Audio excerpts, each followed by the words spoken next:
Sabado ng umaga, nanonood ka ng paborito mong cartoons. Tapos nadinig mo parang ang ingay sa labas.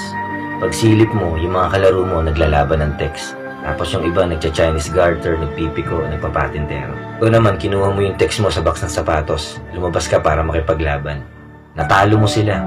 Kasi sa bawat tira mo, mayroong pektus. Inagis mo sa area yung text tapos nag-agawan sila. Binalatuhan mo yung mga natalo mo.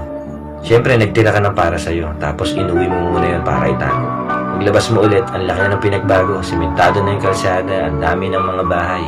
Yung mga batang babae nagtitiktok, yung mga batang lalaki naman nag-ML. Medyo nalungkot ka kasi ibang-iba na yung paraan ng pagsasaya ng mga kabataan ngayon. Parang kailan lang, no? Nakikipaglaro lang tayo ng text, bihira ka pa matalo. Nakikipaglaro rin naman ngayon sa tadhana. Yun nga lang, ang hirap ng manalo. Nabawi